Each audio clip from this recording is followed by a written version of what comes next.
आज स्टार्ट कर रहे हैं हम reserve capital and capital reserve से।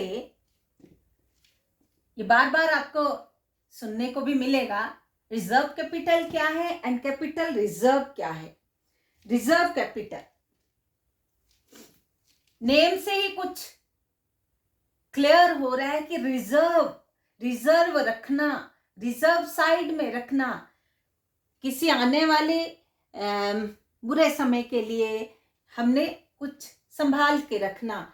Reserve capital is that capital which is decided by the board of director by passing special resolution. Special resolution pass करना पड़ता है for uncalled capital. Uncalled capital के लिए, कुछ ऐसी कैपिटल जो अभी कॉल नहीं की है, अनकॉल्ड है, उसको रिजर्व रखना। क्यों रिजर्व रखना? For the time of winding up of the company. जब कंपनी वाइंड अप होने को आती है उस वक्त कंपनी की ये जो रिजर्व कैपिटल है इसको उस वक्त निकाला जाता है। और कंपनी की जब वर्किंग डेज नहीं बोल सकते, जब उसके एग्जिस्टेंस जब चल रही है, मतलब वो वाइंड अप नहीं है, जब वो वर्किंग कंडीशन में है, उस वक्त इस रिजर्व कैपिटल को कॉल नहीं किया जाता। कब कॉल किया जाता है? Eight the time of winding up of the company. इस रिजर्व कैपिटल को वाइंडिंग अप के समय कॉल किया जाता है और वो डिसाइड करते हैं, decide that certain portion of its uncalled capital shall not be called up during its existence and it would be available as an additional capital। वो additional capital के उसमें वो उसको यूज करते हैं to its creditor। वो जब company wind up हो रही होती है तो पेमेंट्स करनी होती है, क्रेडिटर्स को पे करना होता है, जो हमारे लोनीज है उनको पे करना होता है, कंपनी के जितने भी क्रेडिटर्स हैं उनको पे करना होता है। उस वक्त इस रिजर्व कैपिटल को हम निकालते हैं और उनकी सारी पेमेंट्स कर देते हैं at the time of its liquidation और winding up of this company. और वही अनकॉल्ड कैपिटल रिजर्व कैपिटल के रूप में रहती है। इसको रिजर्व रखते हैं, अनकॉल्ड कैपिटल को रिजर्व में रखते हैं ताकि जब कंपनी वाइंड अप हो रही हो उस वक्त उसको क्रेडिटर्स को पे करने के लिए उस वक्त निकाला जाता है। तो ये तो हुआ रिजर्व कैपिटल। अब आएगा कैपिटल रिजर्व। कैपिटल रिजर्व आप अपने पेज पे जाएंगे 6.12 reserve capital. Reserve capital originates from source other than the regular activity of the business। Example से ज्यादा अच्छे से समझाएगा। रिजर्व कैपिटल कहां से क्रिएट होते हैं? जैसे ही कंपनी की कोई कैपिटल, जो मान लो आइटम है, कैपिटल आइटम है, उसको हम किसी, मान लो फॉर एग्जांपल एसेट है, बिल्डिंग है, उस बिल्डिंग को जब हम सेल आउट करते हैं, फॉर एग्जांपल 4 लाख की बिल्डिंग,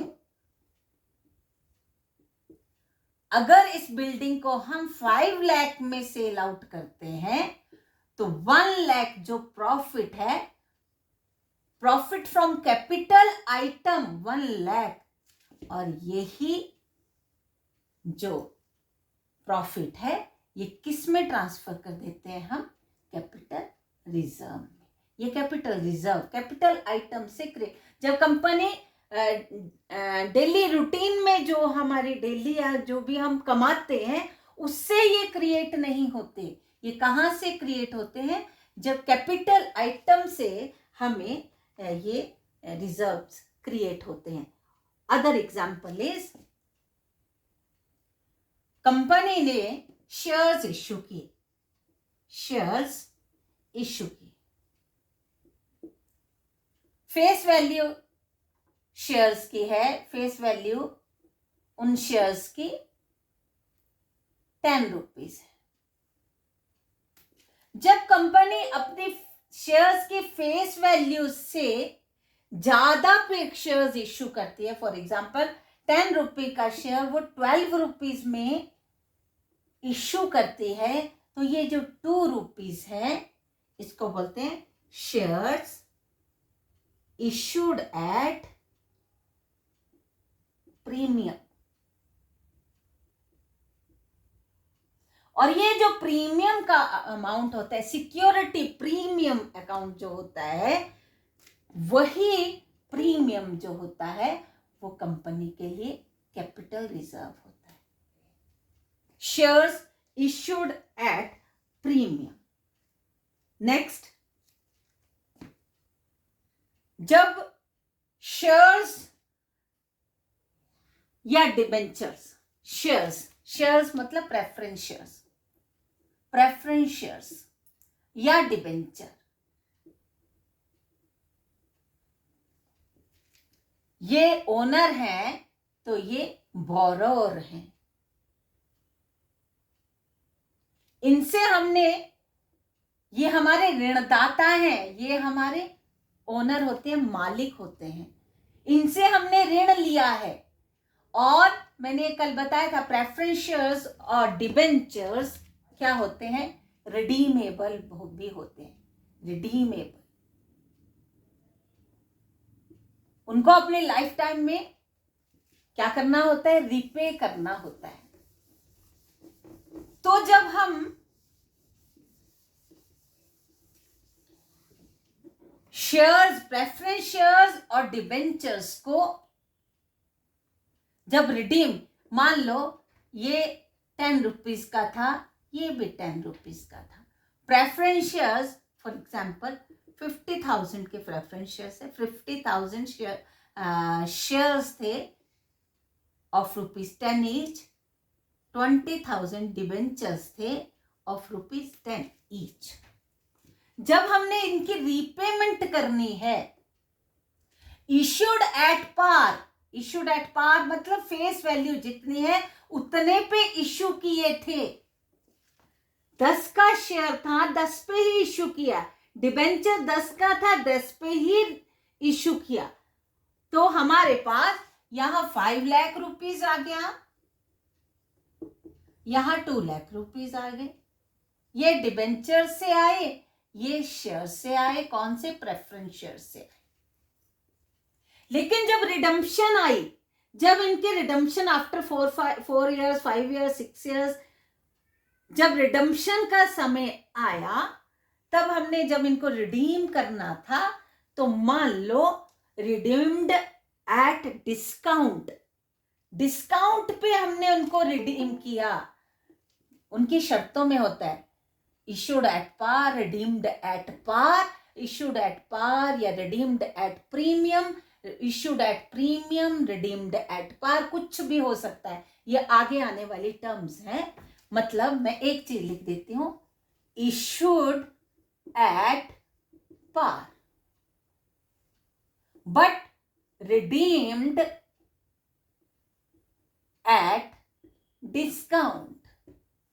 इश्यूड एट पार 10 रुपए का था, लेकिन रिडीम्ड एट डिस्काउंट 9 रुपीज का हमने उनको पेमेंट की, तो 1 रुपीज क्या हो गया, हमें प्रॉफिट हो गया। प्रॉफिट हो गया, तो ये जो प्रॉफिट होता है पर शेयर, ये जो प्रॉफिट होता है ये कैपिटल रिजर्व होता है। Issued at premium, issued at premium,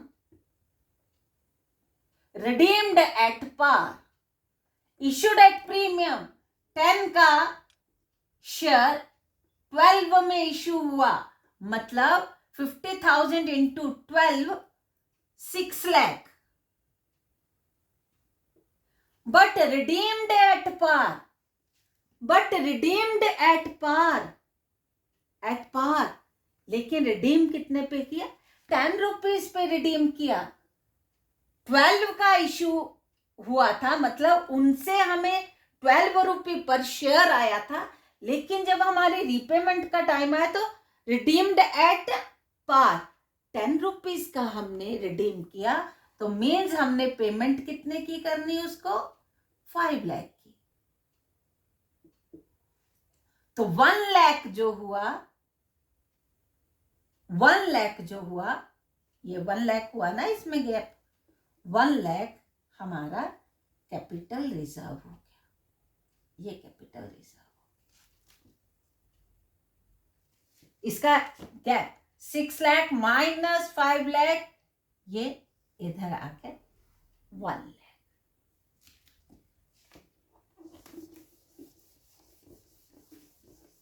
फिर से बताऊं, फिर से देखना है किसी ने?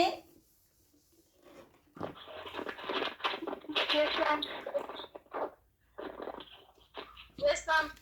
ठीक है, शेयर्स ऊपर लिखती हूं मैं,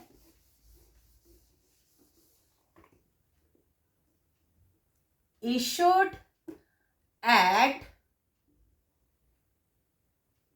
par but redeemed at discount। मतलब ज्यादा पे हमने इश्यू किए, ज्यादा पैसे आए। छोटा सा एग्जांपल देती हूँ, 1000 shares issued at par 10 rupees का, रिडीम्ड एट डिस्काउंट 10 का 9 में, तो पेमेंट करने में 9000 लगे, आए हमारे 10,000, तो 1000 क्या हुआ, profit on redemption of shares और डिबेंचर्स। प्रॉफिट हुआ ना, ये प्रॉफिट हुआ। हंजी नाजी कोई एक बता दो, प्रॉफिट हुआ ना, लोगों ने खरीदे एट पार, जब उनको पेमेंट हमने किए तो एट डिस्काउंट, तो 1000 का प्रॉफिट, यही हमारे कहाँ चला जाता है, कैपिटल रिजर्व से। मतलब कैपिटल रिजर्व कहाँ से क्रिएट होते हैं, कैपिटल आइटम से क्रिएट होते हैं। रूटीन का जो हमारा रहता है, रूटीन एक्टिविटी से उनको क्रिएट नहीं किया जाता, तो वो कैपिटल आइटम से, जैसे profit from sale of assets, sale की प्रॉफिट हुआ, वो भी कैपिटल रिजर्व्स में। Shares issued at premium, shares issued at premium, redeem वाला मैं छोड़ देती हूं, shares issued at premium, premium, premium issued at premium, 10 का शेयर 2 रुपये प्रीमियम पे 12 रुपये का इशू हुआ, तो ये जो 2 रुपीज है, ये जो शेयर सिक्योरिटी या शेयर, ये और दोनों में से कुछ भी लगा सकते हैं, शेयर्स को सिक्योरिटी भी बोलते हैं, security premium account, security premium account भी जितना अमाउंट होता है वो कैपिटल रिजर्व में जाता है, वो भी कैपिटल रिजर्व की आइटम होती है। Sale of fix asset, profit on revaluation of asset एक और है, ये इस नेक्स्ट कहाँ एक और इसका हेड है कैपिटल रिजर्व क्रिएट होने का, profit from revaluation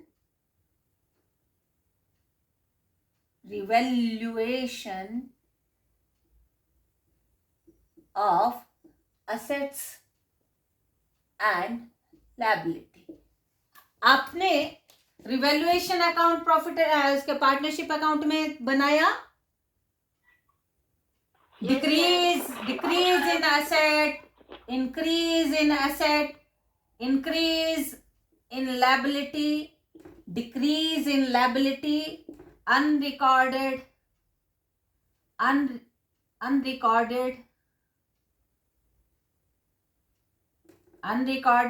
liability, unrecorded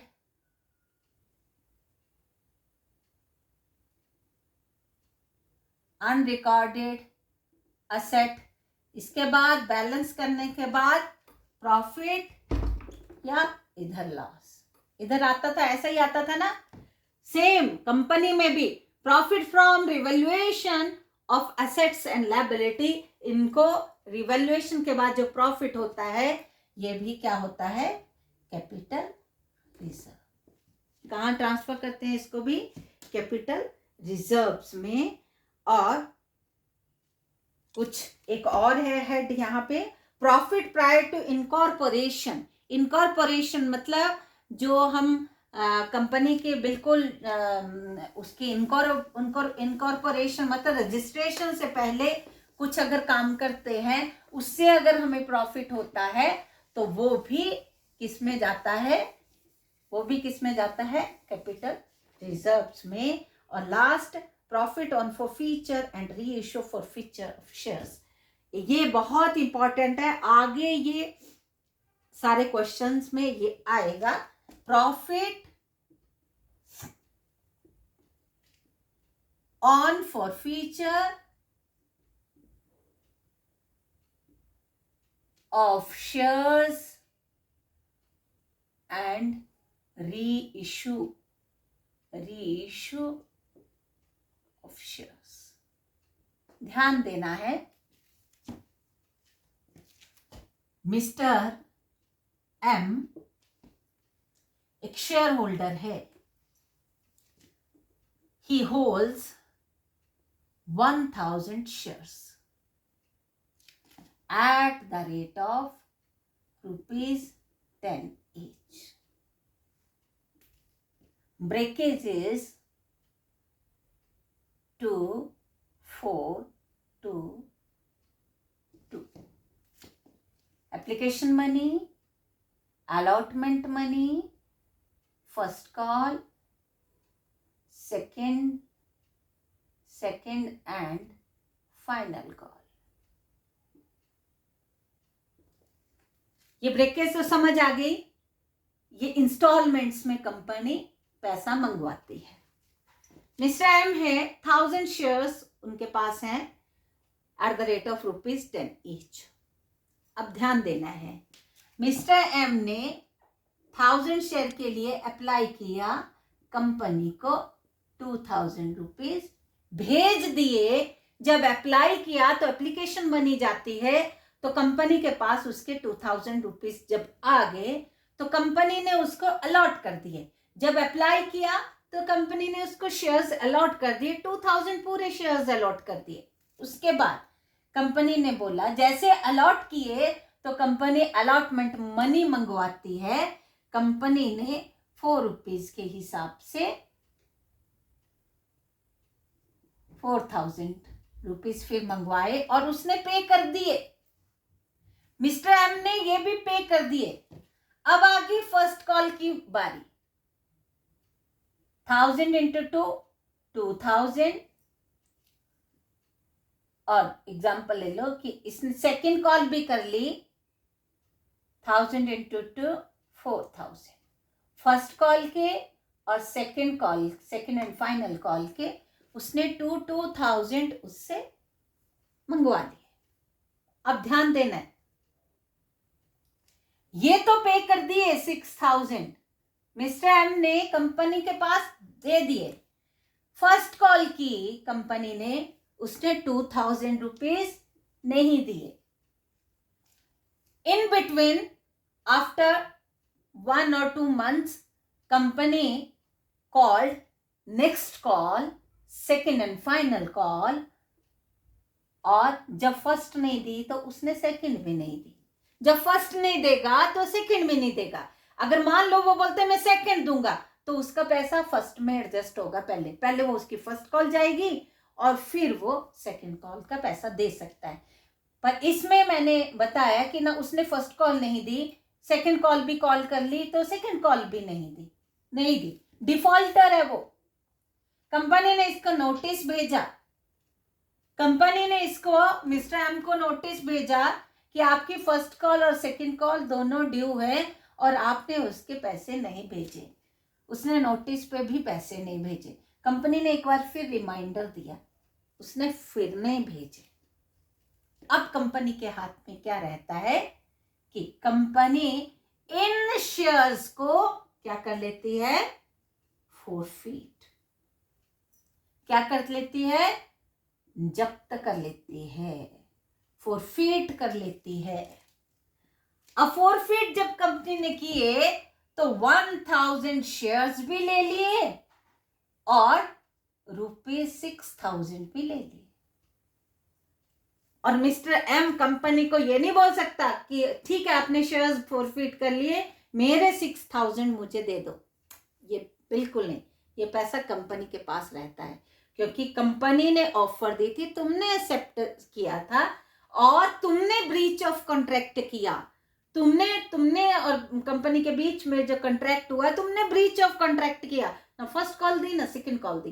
तो कंपनी का ये राइट बनता है कि शेयर्स को भी फोरफीट कर ले और 6000 रुपीज भी फोरफीट कर, वो भी कंपनी।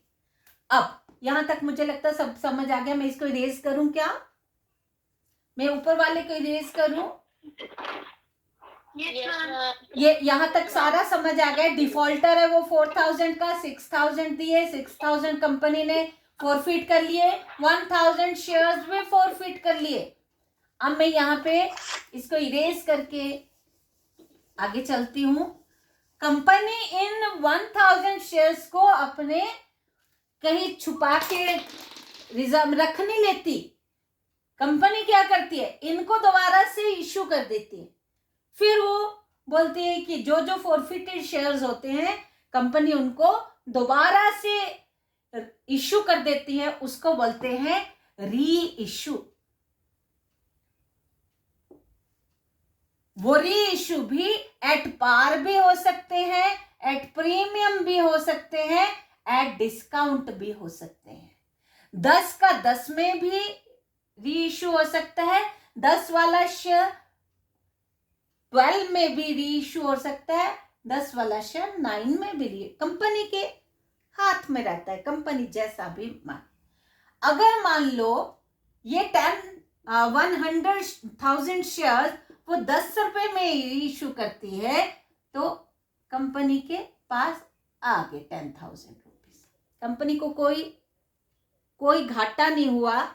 वो शेयर्स मिस्टर आर ने ले लिए और कंपनी के पास अपना पूरा पैसा आ गया। लेकिन ये 6000 का क्या हुआ, ये कंपनी के पास पहले ही पड़े हुए हैं, जब्त किए हुए। ये क्या है बोलेंगे? Capital reserve. हाँ, ये हुआ profit on forfeiture of share. ये कैपिटल रिजर्व बन गया। ठीक है, ध्यान दिया, समझ आ गया ना? आपने ही बताया, मैंने नहीं बताया, लेकिन आपने बताया ये कैपिटल रिजर्व है। सच में ये कैपिटल रिजर्व है। दूसरा, अगर मान लो कंपनी इन फॉरफिटेड शेयर्स को एट प्रीमियम री इश्यू करती है, तो उसके पास 12,000 आ गया। तो यहां क्या कंपनी की पोजीशन है? 10,000 तो उसको आना ही था, उसकी वैल्यू बनती है, उसकी फेस वैल्यू है 10,000, तो 1,000 शेयर्स में आना ही था। ये 2,000 क्या है? Capital reserve. शाबाश, ये 2000। अब कैपिटल रिजर्व 8,000 बन गया। बहुत ही बढ़िया, बहुत सुंदर बोल रहे हो बच्चे। थर्ड पोजीशन में मैं यहाँ पे फिर बताती हूँ। अब मैं इसको भी मिटा रही हूँ बेटू, ये 2000 को मिटा रही हूँ, जो प्रीमियम सिक्योरिटी प्रीमियम था ये मिटा रही हूँ। मैं ओरिजिनल पोजीशन रख रही हूँ 6000 जो कैपिटल रिजर्व है।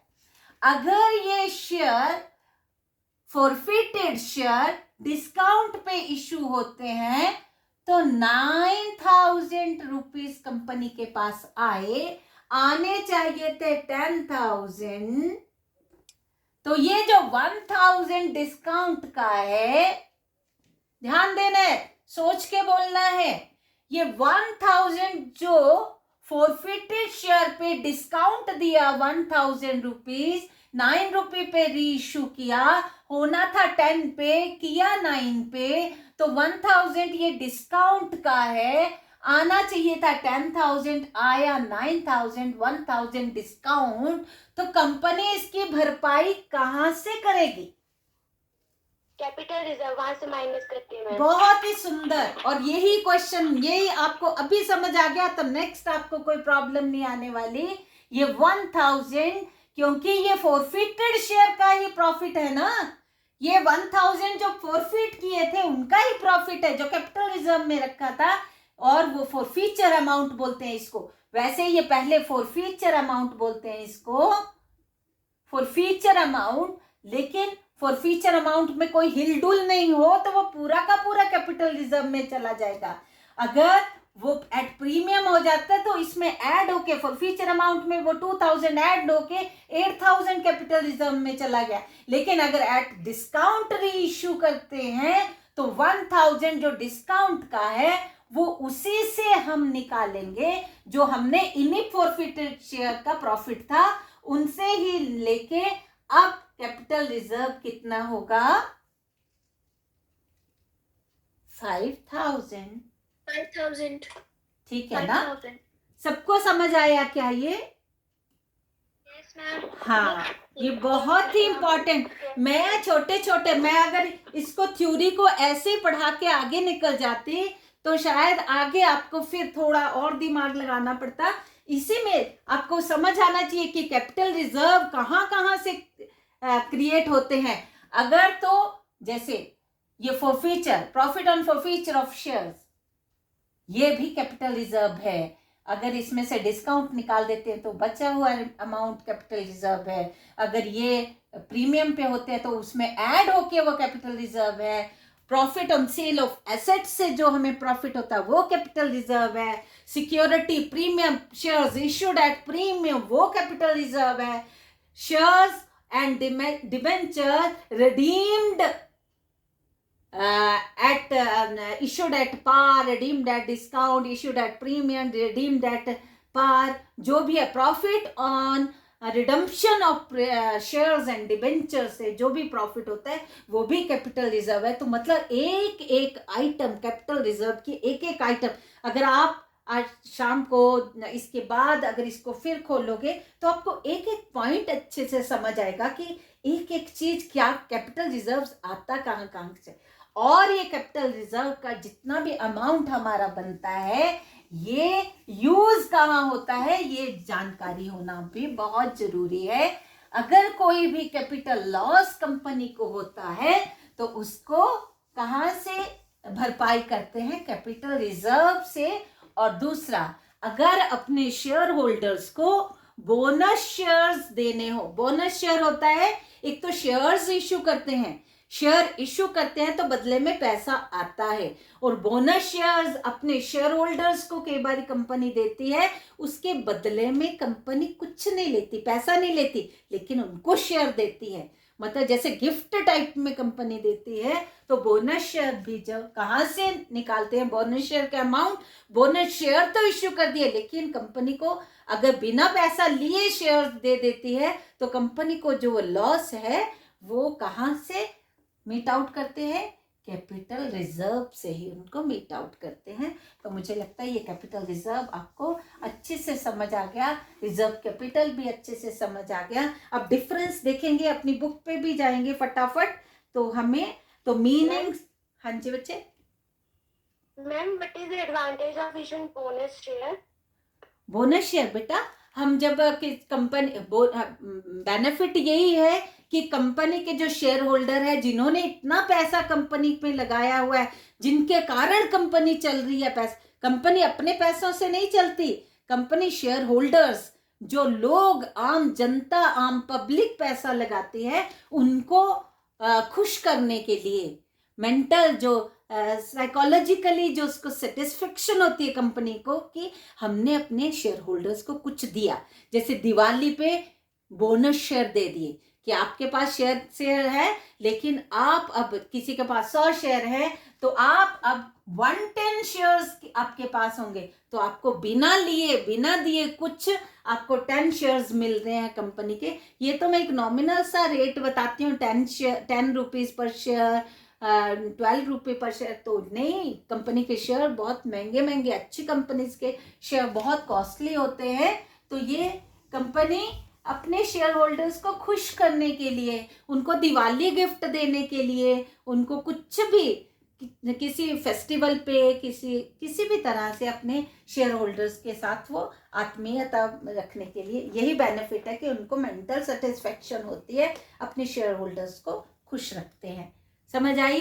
क्योंकि कंपनी चलती ही हमारे कारण है, पब्लिक के कारण ही चलती है। आप सोचे कि ये बड़ी बड़ी रिलायंस कंपनी, अंबुजा फैक्ट्री, ये सब क्या अपने पैसों से चलती है? हम सब के पैसों से चलती है। तो अगर हमें वो देते हैं तो कोई बहुत बड़ी बात नहीं, शेयर होल्डर खुश होना चाहिए, पब्लिक खुश होनी चाहिए।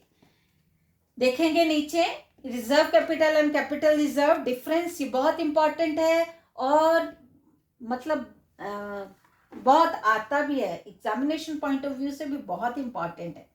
मीनिंग में लेते हैं, it refers to that portion of uncalled share capital which shall not be called up, जो कभी मंगवाई नहीं जाती है। कंपनी के एग्जिस्टेंस जब तक वो अपना काम कर रही होती है, चल रही होती है, तब नहीं मंगवाए जाते हैं। कब मंगवाई जाती है? Accept in the event of winding up और लिक्विडेशन। और रिजर्व कैपिटल का क्या है? कैपिटल रिजर्व कैपिटल नहीं, पर capital reserve is that reserve which is created out of capital profit. ये जितने भी 4-5 मैंने करवाए, ये सब कैपिटल प्रॉफिट्स है, तो वो उनसे ही करवाए जाते हैं। आगे उसके एग्जाम्पल दिए हैं जो अभी हमने किए, उसमें टाइम वेस्ट नहीं करेंगे। और कैपिटल रिजर्व जो होता है, उसके लिए कोई स्पेशल रेजोल्यूशन पास नहीं करना है, वो रूटीन में कैपिटल प्रॉफिट होता है तो कैपिटल रिजर्व में जाता है। लेकिन रिजर्व कैपिटल के लिए स्पेशल रेजोल्यूशन पास करना पड़ता है। और थर्ड है इसका जो अमाउंट है, कैपिटल रिजर्व और रिजर्व कैपिटल का अमाउंट कभी भी रिसीव नहीं होता, वाइंडिंग अप के टाइम ही रिसीव होता है। लेकिन कैपिटल रिजर्व जब भी कैपिटल प्रॉफिट होते हैं तो वो रिसीव होते हैं। और नेसेसिटी क्या है कि जो रिजर्व कैपिटल क्रिएट करना कोई नेसेसिटी नहीं है। कंपनी को कंपल्शन नहीं है कि आपको रिजर्व कैपिटल रखनी पड़ेगी, अनकॉल्ड कैपिटल का कुछ ऐसा पोर्शन रखना ही पड़ेगा जो हम वाइंडिंग अप के टाइम मंगवाएंगे। लेकिन कैपिटल रिजर्व जब भी कैपिटल प्रॉफिट होंगे तो कैपिटल रिजर्व क्रिएट करना ही पड़ता है, वो नेसेसरी है। और disclosure in balance sheet, reserve capital को कभी भी हम बैलेंस शीट में दिखाते नहीं है, रिजर्व कैपिटल को फुटनोट में दिखाते हैं, लेकिन टोटल जो अमाउंट वाले उसमें ऐड नहीं होती रिजर्व कैपिटल। लेकिन कैपिटल रिजर्व एंड फंड वाला जो कॉलम रहता है उसमें उसको दिखाते हैं हम। और लास्ट वन है यूज, क्या है इसका रिजर्व कैपिटल और कैपिटल रिजर्व का? Reserve capital at the time of winding up we use to pay the creditor of the company, और इसके रिजर्व कैपिटल का to meet capital loss and to issue bonus share we use capital reserve. ये तो हमारा आज क्या क्या हुआ, reserve capital reserve, difference between, और बीच में जितने भी ये सारे एक एक पॉइंट जब समझ